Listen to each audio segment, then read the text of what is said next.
Guys, what's up? Welcome back here to another edition of Intuitive Angling, and really appreciate you guys making a little time to check the video out today.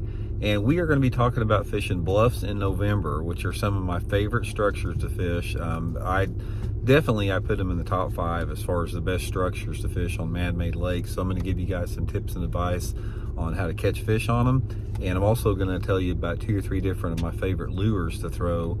And I'll put the my tackle warehouse link in the description of this video to those lures if you guys would like to try a few of them. Using that link's a good way to help the channel out here, so much appreciated. Okay guys, bluffs are awesome places to catch fish all through the month of November. It's like, it doesn't matter if it's a main lake bluff, a creek bluff, a cove bluff, whatever, they're all good. Creek, if I had to rate them, I would put the creek bluffs maybe a little bit better, followed by the main lake ones, but that really depends on the species that you're fishing for. If you've got a lake that has a good mix of like largemouth, spotted bass, and smallmouth, the main lake bluffs actually may have more fish on them, especially if you got a heavy spotted bass population. But if you got a predominantly largemouth population, the bluffs that are in the creek arms are going to be a little bit better.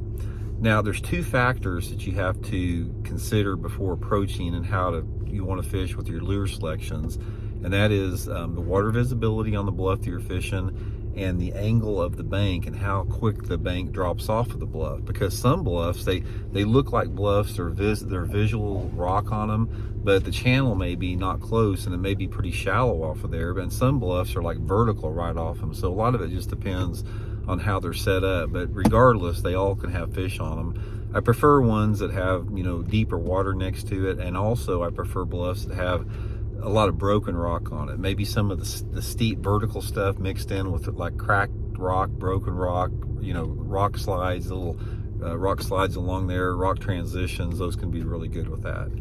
So my favorite November lure to fish a bluff with is a jig. Jig fishing is a really good way, and I prefer a finesse jig. I'll put a couple different finesse jigs in the link there that you can try them, but a little finesse jig, like maybe a 7/16 ounce ball head with like a little Zoom Super Chunk Junior on it, just pitching it and casting it, you know, to that bluff is a really good way to catch them, regardless of the water clarity. If the water clarity is, you know, less than 2 foot or less than 2.5 foot, I'll use a, you know, darker color like maybe black and blue. And if it's over 2.5 or 3 foot visibility, I'll go more to my green pumpkins and browns, that type of stuff. Really good way to catch them on the jig there. Second with that is some type of a crawdad or shad pattern crankbait. Probably my 2 favorites would be that Megabass Z2 crankbait, followed up by a Storm Wigglewort.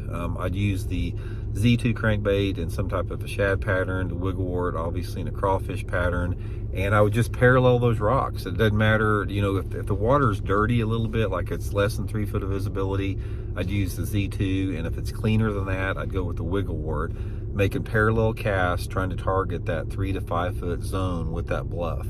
Really good way to catch them on that. And the third way that I would fish them would be burning a spinnerbait on there. Maybe not burning it, but just fishing the spinnerbait shallow, throwing it up to the rocks. You know, if the water's clear, I'd be fishing it up closer to the surface to try to get those fish to come up on it. If you got a little bit of stain in the water, maybe sort of slow roll it down the edge of those rocks. Another good way to catch them. But one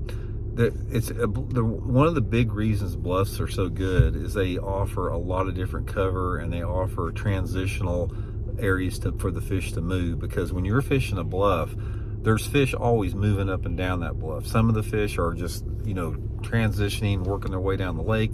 Some of the fish are living there. Some of the fish are working their way back into the creek. Some of the fish are working their way out. They're almost like little highways, you know, for the bass. And also, when you're fishing bluffs, pay attention to any irregular feature. Little outcroppings can be good. If you got a lay down tree, something like that's going to be good. A little indentation in the bank, and obviously any type of a bluff point is going to be good. But they're fun to fish, guys. And another thing with that is a little piece of advice I'll give you here. If the wind's not blowing much, like if you got a fairly calm condition, the jig is going to be more productive. But if you do have some wind hitting that bluff or blowing down sideways, the moving baits are going to be a little bit better, especially that spinner bait. One of my favorite ways to catch them on bluffs, guys, if you have clear water, like 4 foot of water, is waking that spinner bait parallel to those bluff banks. It's a really good way to catch them. So anyway, give it a try. Hope it helps. We'll see it.